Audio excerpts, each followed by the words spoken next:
Soy Julián Pavón, catedrático de la Universidad Politécnica de Madrid y director de la Escuela de Negocios de dicha universidad, que se llama CEPADE y Industriales Escuela de Negocios, y que acabo de publicar el libro China, Dragón o Parásito, ¿quién se ha llevado mi empleo? Un saludo muy afectuoso a Espacio de Libros.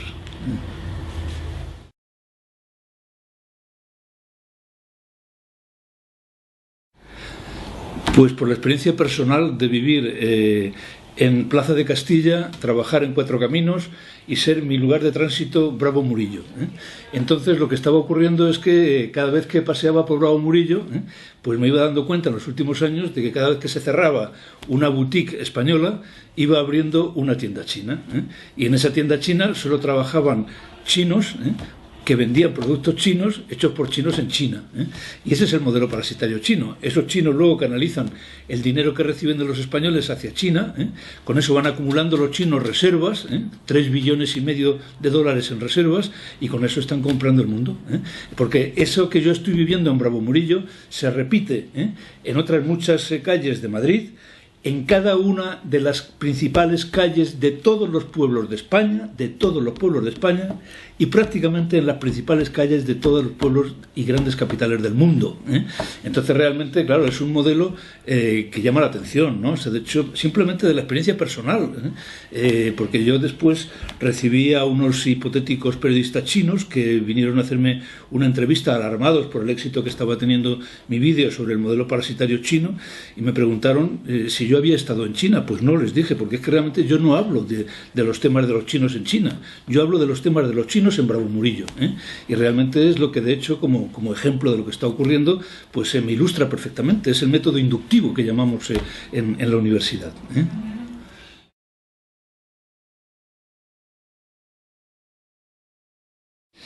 Bueno, pues el tema es que la experiencia china está contradiciendo la teoría política convencional.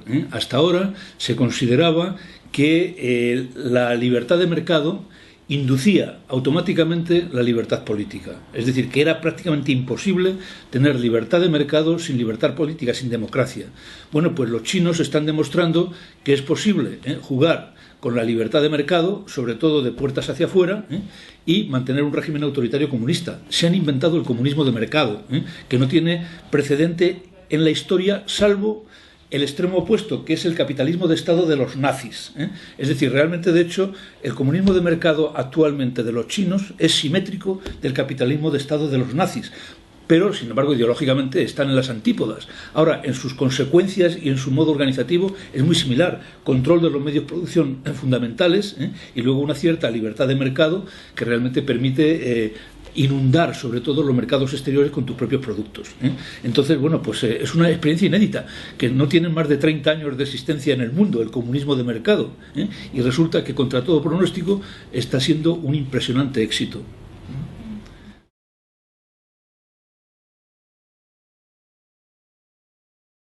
El tema está muy claro. O sea, si realmente China se ha convertido en la fábrica del mundo, eso quiere decir que es a costa de la desindustrialización de Occidente.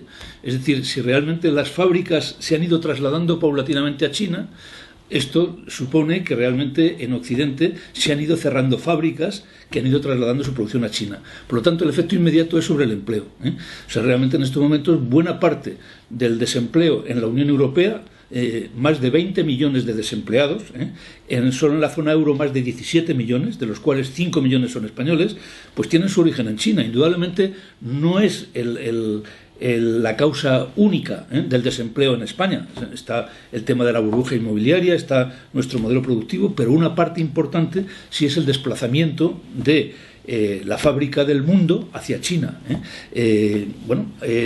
Basta ir a algunas de las provincias, por ejemplo, de cerámica, de fabricantes de cerámica en el área de Valencia, y darse cuenta de que muchas de estas empresas se han desplazado a China porque sus costes laborales son muchísimo menores, y además allí tienen un mercado interior de 1.500 millones de chinos, 1.300 millones legales y 200 millones ilegales, porque realmente, de hecho, con la política del hijo de único hay 200 millones de personas que no tienen, digamos, personalidad legal en China. Pues claro, o sea, con ese mercado, pues muchas empresas se desplazan a fabricar a China. Por lo tanto, China se ha convertido en la fábrica del mundo a costa de la desindustrialización de Occidente. La habilidad de China es que no solo se han convertido en la fábrica del mundo, sino que también se han convertido ya en el banquero del mundo. De hecho, Estados Unidos es rehén financiero de China, porque prácticamente China está comprando deuda pública americana continuamente, con lo cual están consiguiendo controlar financieramente a los Estados Unidos. Por lo tanto, digamos que en estos momentos el juego de China con Occidente es asimétrico, todas las ventajas las tiene China.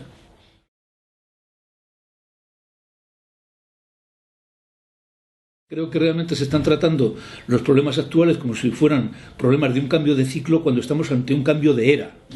Y es muy distinto. En un cambio de era cambia todo. Cambian desde los sistemas de valores, cambian las relaciones geopolíticas, cambian los modos de organización de la producción. Entonces, ¿cuáles son, digamos, los condicionantes que han determinado este cambio de era? Pues la rapidez del cambio demográfico. O sea, cada 12 años hay 1.000 millones más de personas en el mundo. Cada 12 años. En el año 87 éramos 5.000 millones. En el año 99 éramos 6.000 millones. En el año 2011 éramos 7.000 millones de personas. Imaginaos lo que supone esto de agotamiento de recursos, de la necesidad de recursos que requieren este rapidísimo crecimiento de la población. Luego, el segundo elemento es que un tercio de esa población, 2.500 millones, China más India, están creciendo a ritmos del 10%, que eran ritmos inéditos. Es decir, que un tercio de ese crecimiento de la población está creciendo a su vez a ritmos del 10%. Todavía la absorción de recursos es muchísimo mayor. Y luego, todo cambio de era lleva consigo o viene inducido por una revolución tecnológica, y en este caso es la revolución de Internet. Fijaos que además este cambio de era tiene fecha, 1989. En 1989 ocurren tres fenómenos que ilustran lo que estoy diciendo. Por un lado, cae el muro de Berlín. Por otro lado, se produce lo de la plaza de Tiananmen, donde realmente China descubre que incluso reprimiendo violentamente la disidencia no va a tener un castigo por parte de las potencias occidentales, que realmente, de hecho, se venden al mejor postor. Es decir, los derechos humanos han sido barridos del debate de Occidente con China. Y el tercero es que en 1989 se descubre la World Wide Web, la web, con lo cual realmente se produce la revolución de Internet, fundamentalmente. El Internet era anterior, pero digamos el descubrimiento de la web es 1989. Caída del muro de Berlín, plaza de Tiananmen, la web. Cambio de era, 1989.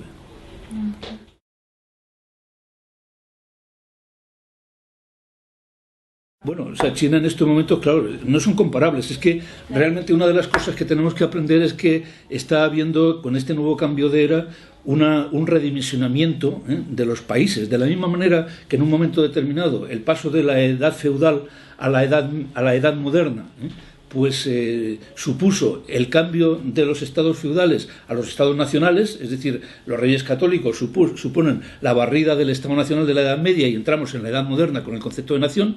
Ahora realmente en la nueva era está habiendo un redimensionamiento de la geopolítica a nivel internacional. Tú fíjate que los BRIC, Brasil, India, Rusia, China, y luego además Estados Unidos, ¿qué tienen en común? Pues tienen en común que tienen todos millones de kilómetros cuadrados y cientos de millones de habitantes.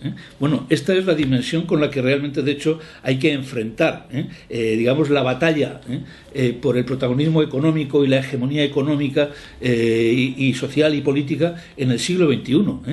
¿Eso qué quiere decir?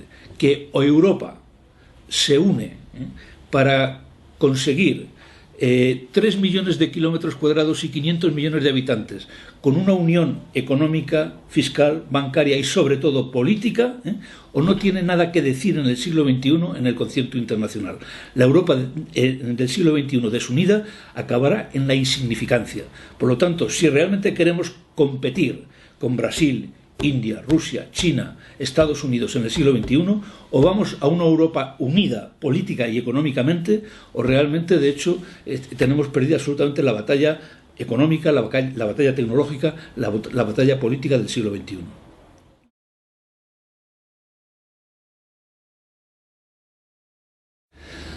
Bueno, eso es clarísimo. O sea, siempre realmente, como te decía, una de las razones del cambio de era es precisamente la irrupción de un fenómeno tan innovador como es Internet. Internet no es nada más que el hecho de que a alguien se le ocurre que los ordenadores, que eran entes aislados, pueden dialogar entre sí y comunicarse entre sí y pasarse unos datos a otros.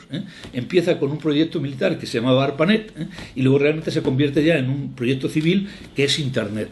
Entonces esta enorme revolución vinculada a la innovación, pues de hecho es la que, digamos, está determinado el cambio de era. ¿El problema cuál es? Que realmente la batalla de la nueva tecnología y la innovación en las tecnologías de la información, que son las tecnologías clave, con las biotecnologías en el siglo XXI, la está perdiendo Europa.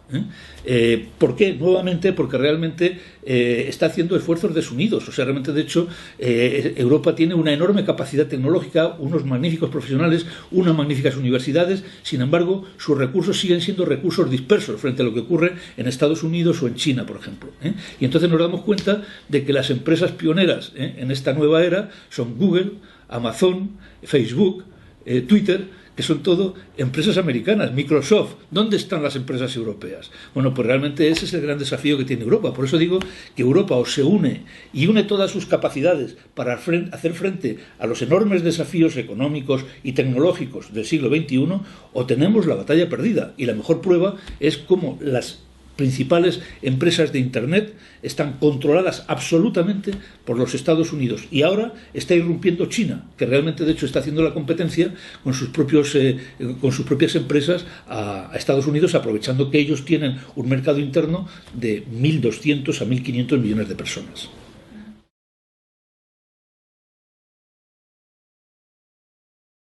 Es la búsqueda del precio, sobre todo en época de crisis, digamos, en contra de la calidad. Es decir, realmente, de hecho, el buen consumidor seguía por la relación calidad-precio.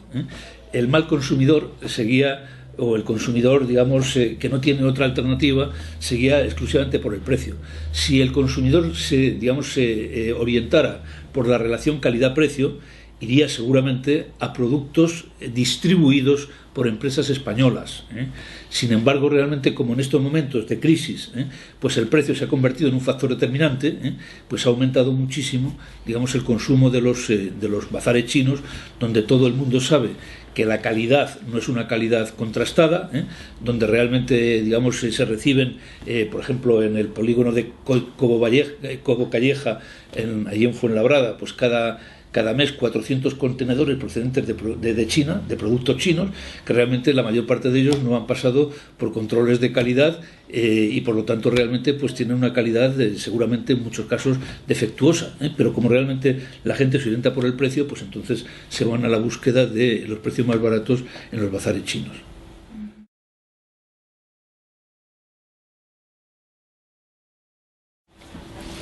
Bueno, pues el tema depende también de cómo se oriente realmente este país. De todas maneras, yo aquí lanzaría también un mensaje a los jóvenes profesionales. De la misma manera que digo que si no construimos una Europa unida, estamos perdidos. Si no formamos en la universidad profesionales para Europa, también estamos perdidos. Es decir, el mercado natural del joven profesional ya no es España, no es Madrid, no es Barcelona, no es Valencia. Es Europa, puede ser el mundo, pero realmente, de hecho, en el mundo necesitamos permiso de residencia, permiso de trabajo. En Europa no. En Europa somos ciudadanos europeos que no necesitamos ni permiso de residencia ni permiso de trabajo para trabajar en empresas europeas. Por lo tanto, si realmente hay 5 millones de desempleados en España, esto ya lo pronosticaban algunos premios Nobel cuando se creó el euro, porque realmente todo el mundo sabe que se producen lo que se llaman shocks asimétricos. Es decir, que realmente cuando hay una moneda única, hay unos países que avanzan más deprisa, otros que se van quedando rezagados. ¿Y esto cómo se resuelve? Con la movilidad de los factores productivos. Es decir, que realmente, de hecho, en este caso, pues no nos debería preocupar que hubiera 5 millones de desempleados en España, si realmente supiéramos que 3 millones de ellos, o 3 millones y medio, o 4 millones, pueden emplearse en Francia, en Alemania, en Italia, en Suecia, etcétera. Entonces, realmente, el tema es que los profesionales españoles todavía no están suficientemente preparados para el mercado europeo, porque le faltan, sobre todo, idiomas, y luego determinada formación profesional vinculada especialmente a las nuevas tecnologías. Y entonces realmente, de hecho, la universidad todavía no está haciendo profesionales para Europa, y ese es uno de los problemas que tenemos y uno de los grandes desafíos que tenemos, que realmente, de hecho, la universidad española tiene que cambiar para hacer no profesionales para España, sino profesionales para Europa. Entonces, el que haya 5 millones de empleados coyunturalmente en España no nos debería de preocupar mucho si realmente sabemos que podemos trabajar en otras empresas europeas en países que van muy bien. Entonces, bueno, pues ese es el problema. El problema es que ahora nos encontramos en una fase en la que esos 5 millones de desempleados no están preparados, no han sido formados para trabajar en empresas europeas. Vuelvo a repetir, el mercado natural de los jóvenes profesionales es Europa.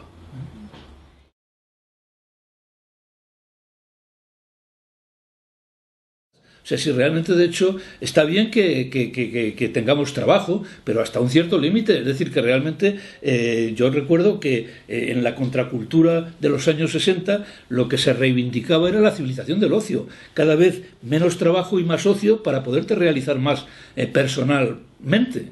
Bueno, pues ahora resulta que, de hecho, nos quieren traer la cultura esclavista china. Es que no tiene ni pies ni cabeza. O sea, realmente, de hecho, lo que hay que hacer es seguramente distribuir el trabajo socialmente necesario de una forma más razonable. Acabo de leer un artículo que hacía referencia a un ensayo de Bertrand Russell que se llama El elogio de la pereza. Bueno, pues realmente, de hecho, se trata también de eso. Es decir, la vida es una vida única, y lo que no tiene sentido es quemarla con 12 horas de trabajo diarias. O sea, realmente yo creo que la civilización occidental ha llegado a un equilibrio razonable con 40 horas de trabajo a la semana y el resto para el ocio, para la familia, para los amigos, para la diversión, para el placer. Esa es la sociedad que tenemos que reivindicar, y es que en Europa lo podemos hacer perfectamente, porque tenemos capacidades tecnológicas, tenemos capacidades empresariales, tenemos capacidades intelectuales, tenemos el arte, tenemos la historia, tenemos la cultura, tenemos las catedrales, tenemos los museos y lo tenemos todo. Lo que nos falta es la unidad política, la Unión Federal Europea. Acabar con todos los nacionalismos, con el español, con el francés, con el alemán, con el vasco, con el catalán, hundir los nacionalismos, que se acaben los himnos, que se acaben las banderas, que haya una sola bandera, la bandera azul con la corona de estrellas y el himno de la alegría de Beethoven. Y esa es la solución para la generación para vuestra generación. Y no lo contrario de lo que están haciendo, que es quemar el esfuerzo de 2 generaciones que hemos tratado con mucho esfuerzo de construir Europa.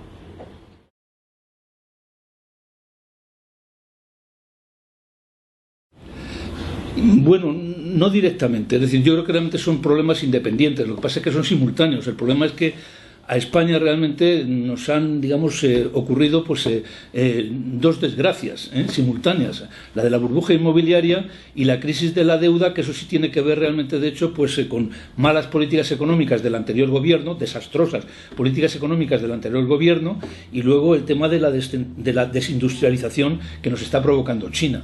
Pero realmente, digamos, el tema inmobiliario no tendría directamente que ver con el fenómeno chino.